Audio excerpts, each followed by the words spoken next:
হাসির রাজা, জ্ঞানের রাজা, রসিক রাজা।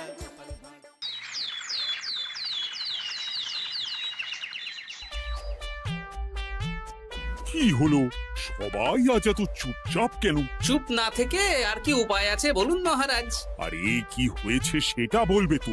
বললেই তো ঝগড়া। দেখছেন মহারাজ, গোপাল কেমন প্যাঁচ দিয়ে দিয়ে কথা বলছে। তাই তো দেখছি।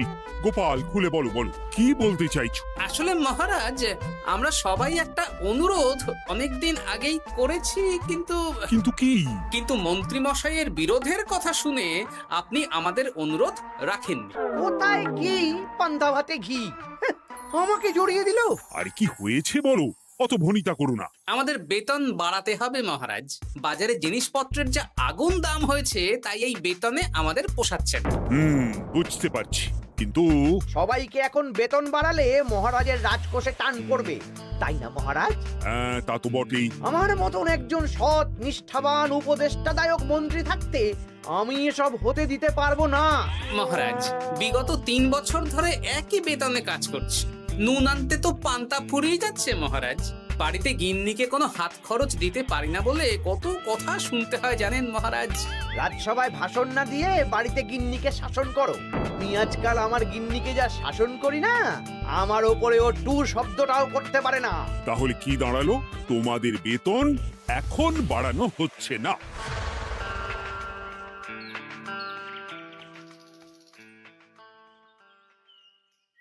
আবার ঘুরে ফিরে আমরা সেই এক জায়গায় পৌঁছে গেলাম। মন্ত্রী মশাই মহারাজকে বললেন, আর মহারাজ আমাদের প্রস্তাব নাকচ করে দিলেন। না, এভাবে হবে না, অন্য রাস্তা ভাবতে হবে, অন্যভাবে চিন্তা করতে হবে।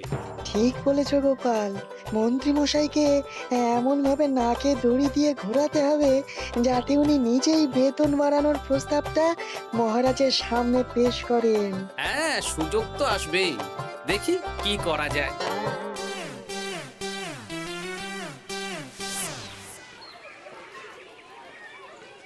সারাদিন তোদের খেলাধুলো চলছে। আরে পড়াশোনা ভুলে গেছিস নাকি? হ্যাঁ, বেশি পড়াশোনা করে কি হবে দাদু? বুদ্ধিমান হবি, পরে ভালো চাকরি করবি, ব্যবসা করবি, আনন্দে খুশিতে দিন কাটাবি। এখন তো আমরা আনন্দেই আছি দাদু। চুপ, শোন, আমরা একটা কাজ করে দিতে পারবি? কি কাজ বলো দাদু? তোরা ফাঁকতালে মন্ত্রী মশাইয়ের উপরে নজর রাখবি। উনি ওনার গিন্নির উপর কিভাবে শাসন করেন সেটা এসে আমাকে জানাবি। আচ্ছা দাদু।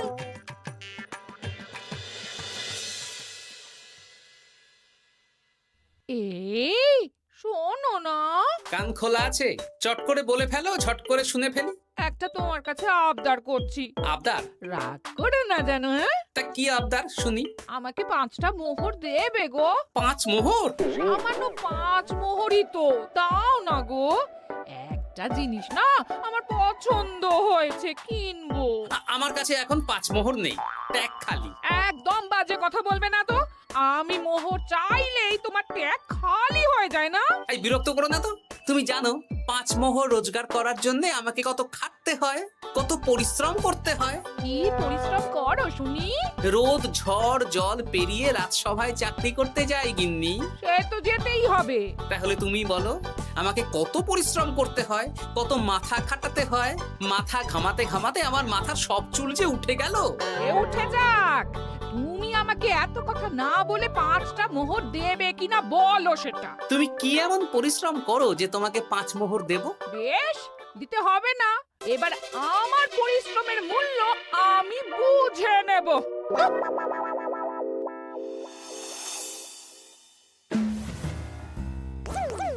এই এই শোনো না, আজকে বেলার দিকে বাজারে গেছিলাম। আমার না একটু জামদানি শাড়ি খুব খুব পছন্দ হয়েছে। আমাকে ওটা কিনে দাও না গো। মাসের শেষে আমার আমদানি তো আর বাড়েনি যে তোমাকে জামদানি কিনে দেব।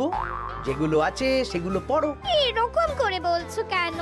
আর কি রকম করে বলবো, সব সময় তোমার বায়না আমার সয় না। ফের যদি বায়না করতে দেখেছি তো তোমাকে বাপের বাড়ি দিয়ে আসবো।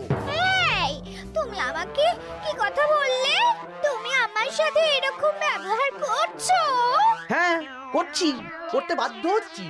অর্থ তো আর গাছে ফলে না, অনেক কষ্ট করে রোজগার করতে হয়।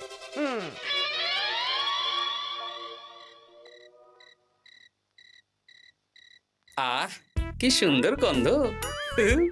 গন্ধেই প্রাণটা ভরে গেল গিন্নি। আজকে রাতে কষা মাংস আর রুটি, প্রাণ পেট সব ভরবে। হ্যাঁ, খাবার আগে পরিশ্রমের মূল্য দিতে হবে, না হলে আমার বানানো খাবার স্পর্শ করবে না। পরিশ্রমের মূল্য সেটা আবার কি গিন্নি?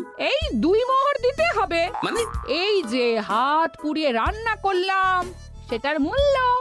আগুনের সামনে বসে বসে রুটি মাংস বানাতে বুঝি কষ্ট হয় না? কিছুই তো বুঝতে পারছি না। তুমি নিজেই তো সন্ধেবেলা আমাকে কত কথা বললে। এখন আমি যা যা পরিশ্রম করব, পরিশ্রমের মূল্য তোমার কাছ থেকে কড়াই গন্ডায় বুঝে নেব। বাপরে বাপ, তাহলে এখন এই রুটি মাংস খাওয়ার জন্য 2 মোহর দিতে হবে? হ্যাঁ, নইলে নিজে রান্না করে খাবে। উফ, কি জ্বালা। এই নাও 2 মোহর, এবার খাই স্বচ্ছন্দে। এই না না না না, মশারির ভেতর ঢোকা যাবে না। আগে 1 মোহর দাও। আমি মশারি টাঙিয়েছি, বিছানা গুছিয়েছি, পরিশ্রমের মূল্য দাও। কি মুশকিল রে বাবা। মুশকিল কোথায়? যা ন্যায্য তাই চেয়েছি। বাড়তি কথা না বলে 1 মোহর দাও, না হলে খাটের নিচে শুয়ে পড়ো। উফ, এই নাও ধরো। খুশি? খুব খুশি, খুব।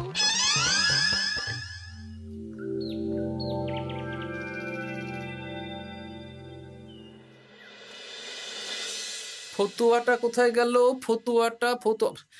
আরে ও গিন্নি, এই না তোমার ফতুয়া, আমি কেচে মার দিয়ে শুকিয়ে রেখেছি। এটা পরে রাজসভায় যাও। ও, এই তো চাই। আমারও চাই। তোমার আবার কি চাই?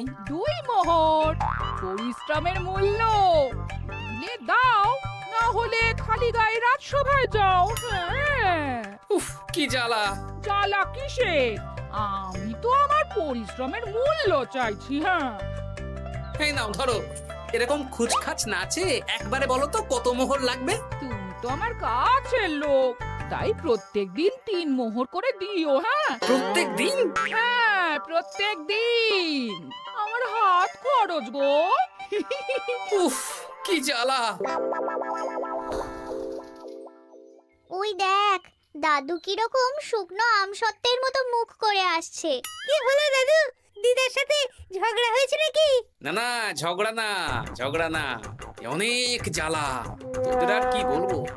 যাই হোক, ওই মন্ত্রী মশাইয়ের খোঁজ নিয়েছিলি? হ্যাঁ দাদু, গতকাল সন্ধ্যাবেলা মন্ত্রী মশাই শাসন দেখে এলাম, ভাষণ শুনে এলাম। কিরকম? গতকাল সন্ধ্যাবেলা আমার না একটু জামদানি শাড়ি খুব খুব পছন্দ হয়েছে। মাসের শেষে আমার আমদানি তো আর বাড়েনি যে তোমাকে জামদানি কিনে দেব। সব সময় তোমার বায়না আমার সয় না। ফের যদি বায়না করতে দেখেছি তো তোমাকে বাপের বাড়ি দিয়ে আসবো। আচ্ছা, এই ব্যাপার। এই তো, এবার আমার জ্বালা মিটবে, চিন্তা কমবে। কিসের জ্বালা? কিসের চিন্তা দাদু? সেসব জেনে কাজ নেই তোদের ভোলার দোকানের মিষ্টি খাইয়ে দেবো। হ্যাঁ, এখন রাজসভায় যাব, তারপর দুপুর বেলা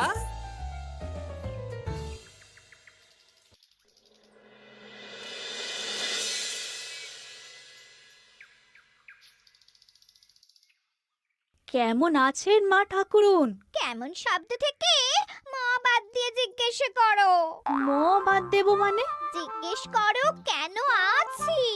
কি হয়েছে আপনার? তোমাদের মন্ত্রী মশাই আজকাল কেমন খেটে হয়ে গেছেন। কিছু আবদার করলেই চিৎকার চেঁচামেচি করেন, আর একটাই ভয় দেখান, বাপের বাড়ি দিয়ে আসবো। আজকেই সমস্যার সমাধান হবে।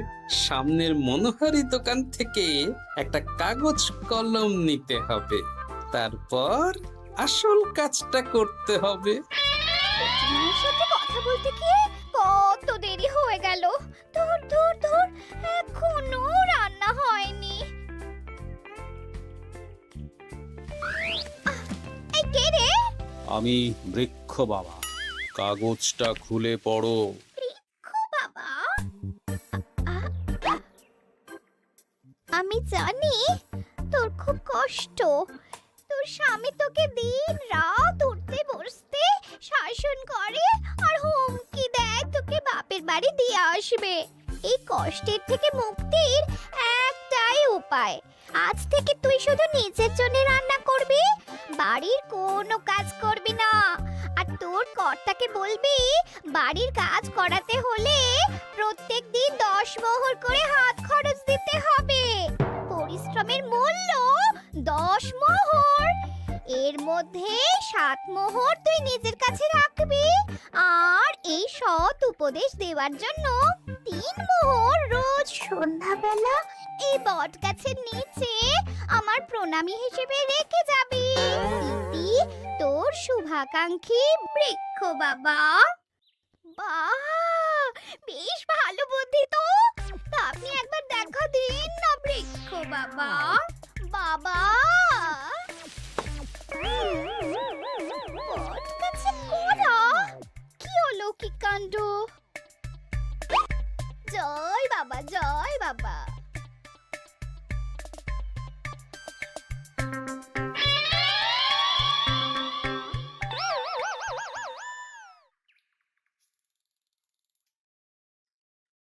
আরে গিন্নি, তুমি একা একা খেতে বসে পড়েছো? হ্যাঁ, খিদে পেয়েছিল তাই খেতে বসে পড়লাম। আরে আমাকে ভাত বেড়ে দেবে তো নাকি? তোমার খাবার তুমি রান্না করে দাও, আমি নিজের মতন রান্না করেছি, নিজে খাচ্ছি।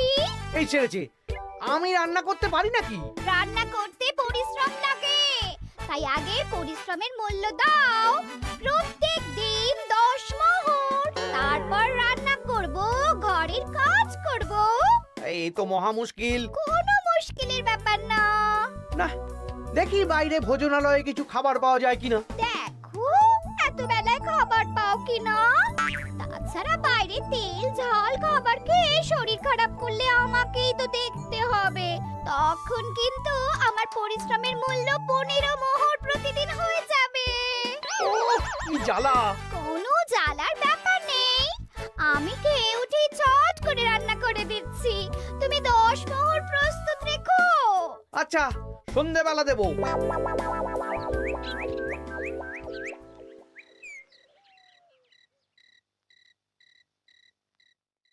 এই নাও সন্ধেবেলার তেলে ভাজা মুড়ি। এই নাও আজকের হাত খরচ 10 মোহর।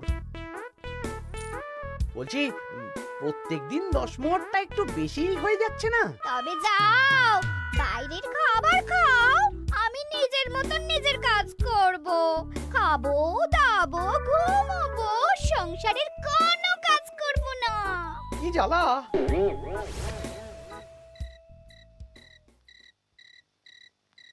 ধন্যবাদ বৃক্ষ বাবা, আপনার দেওয়া বুদ্ধিতে কাজ হয়েছে।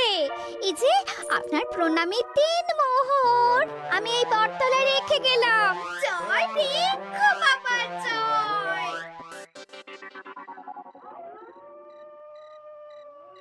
কি মা ঠাকুরুন, ভালো আছেন তো? হ্যাঁ হ্যাঁ গোপাল দাদা, ভালো আছি। তুমি কেমন আছো? আমিও ভালো আছি।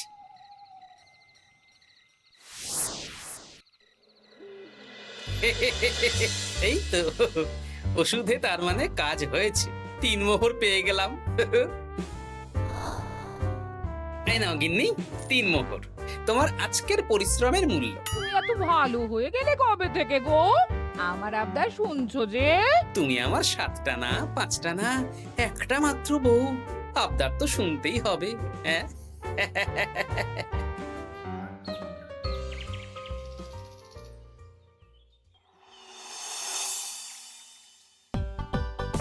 এই নাও, তোমার জন্য ফুলকো ফুলকো লুচি আর আলুর তরকারি বানিয়েছি।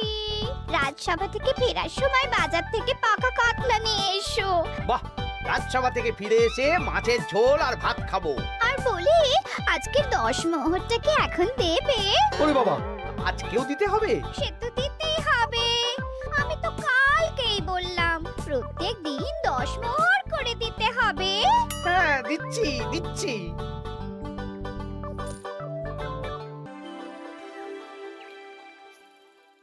মন্ত্রীমশাই কেমন আছেন? আপনার মুখটা কেমন শুকনো শুকনো লাগছে। শুকনো তো হবেই। প্রত্যেক দিন গিন্নিকে হাত খরচ বাবদ 10 মোহর করে দিচ্ছি। 500 মোহর বেতন পাই। এইভাবে চলতে থাকলে 300 মোহর তো গিন্নিকেই দিতে হবে। সে তো দিতেই হবে, মা ঠাকুরুন এত পরিশ্রম করেন। আমিও আমার গিন্নিকে রোজ 3 মোহর করে হাত খরচ দিই, কিন্তু আমার মনটা বেশ ফুরফুরেই আছে। বাবা, আমার কষ্ট দেখে তোমার আনন্দ হচ্ছে নাকি? না না, কি যে বলেন। একটু দেরি হয়ে গেল। যাই হোক, আলোচনা শুরু করা যাক। এর একটা বিহিত করতেই হবে।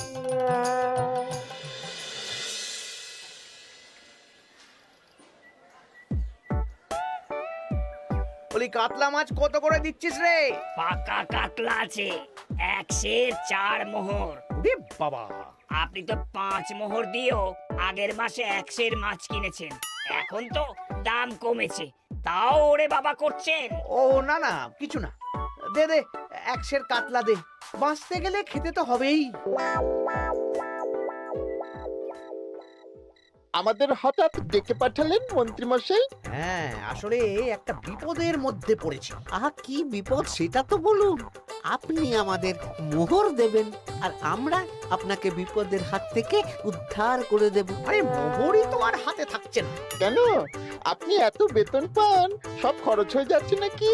ধুর, এতদিন আমি গিন্নির ওপর শাসন চালাতাম, আর এখন প্রত্যেক দিন 10 মোহর করে না দিলে রান্না করবে না, বাড়ির কাজ করবে না। আরে বাবা রে, প্রত্যেকদিন 10 মোহর মানে তো মাসে 300 মোহর। আমি 500 মোহর বেতন পাই, তার মধ্যে 300 মোহর গিন্নিকে দিয়ে দিই। আমার হাতে থাকে 200 মোহর। এই দিয়ে বাজার দোকান কিভাবে করব সেটাই তো বুঝে উঠতে পারছি না। মহারাজকে বলুন বেতন বাড়াতে, তাহলেই তো সমস্যার সমাধান হয়ে যায়। কিন্তু কদিন আগেই তো মহারাজকে বললাম যে বেতন বাড়াতে হবে না। আপনি এই রাজ্যের মন্ত্রী, আপনি বুঝিয়ে বললে মহারাজ ঠিক শুনবেন। ঠিক বলেছিস।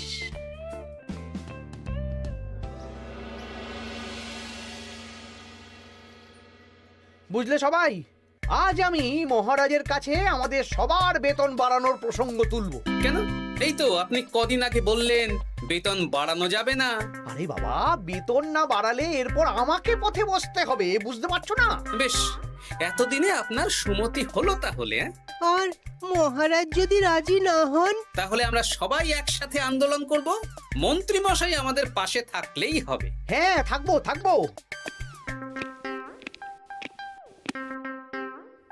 মহারাজ, আমার একটা আর্জি ছিল। কি আর্জি বলো মন্ত্রী? আমি অনেক ভেবে দেখলাম, কয়েকদিন আগে সভাসদেরা ঠিক কথাই বলেছিল। কি ঠিক কথা? মানে বাজারে জিনিসপত্রের দাম বেড়ে দ্বিগুণ হয়েছে, কিন্তু আমাদের বেতন একই রয়েছে।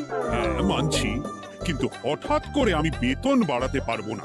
তুমি নিজেই বলেছো রাজকোষে টান পড়বে, এখন তুমি নিজেই আবার অন্য কথা বলছো। বলতে বাধ্য হচ্ছি মহারাজ, সংসারের খরচ সামলাতে গিয়ে মাথা খারাপ হয়ে যাচ্ছে। আমাদের বেতন বাড়াতে হবে। বাড়াতে হবে, বাড়াতে হবে। হ্যাঁ মহারাজ, এভাবে চলতে পারে না। রাজ্যের রোজগার বাড়ছে, কিন্তু আমাদের বাড়বে না। তাহলে এই রাজসভায় চাকরি করে কি লাভ মহারাজ? মহারাজ, গোপাল মন্ত্রী মশাই ঠিকই বলেছে। মহারাজ, বেতন বাড়িয়ে দিন, নইলে আর পারা যাচ্ছে না। বেশ বেশ, তোমরা এত করে বলছো যখন, তোমাদের সবার বেতন বাড়ানো হবে। আগামী মাসে যা বেতন পাবে তোমরা, তা বর্ধিত হারেই পাবে। কি সবাই খুশি তো? খুব খুশি। ধন্যবাদ মন্ত্রী মশাই। ঠিক আছে ঠিক আছে। আরে ধন্যবাদ আমাকে দাও বিজ্ঞানী, আমার জন্যই তো বেতন বাড়লো। মনোজা, আরে আমি তো মহারাজকে বললাম বেতন বাড়ানোর কথা। আপনি তো নিজের মন থেকে এমনি এমনি বলেননি, মানে আমি আপনাকে বলিয়েছি মন্ত্রী মশাই। তুমি আবার কখন বলালে? এই যে রোজ আপনার 10 মোহর করে খরচ হয় গিন্নিমার হাত খরচ বাবদ, সেটা তো আমার বুদ্ধিতেই। আরে কি বলছোটা কি? ঠিকই বলছি। কিছুদিন আগে একটা বট গাছের নিচ দিয়ে আপনার গিন্নি যাচ্ছিলেন।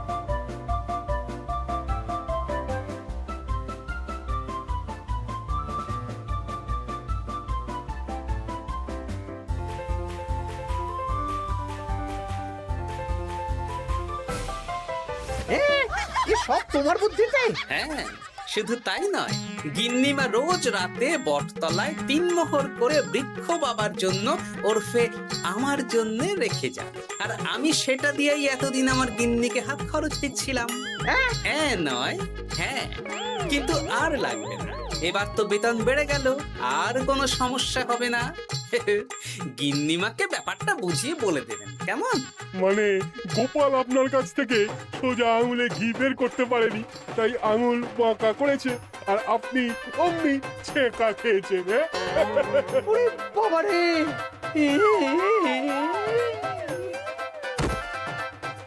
এই তোলো তোলো, মন্ত্রী মশাইকে তোলো, যা ছ্যাঁকা খেয়েছেন এখন কদিন আর ওনার জ্ঞান ফিরবে না। ওই তো চিকিৎসা শুরু করো।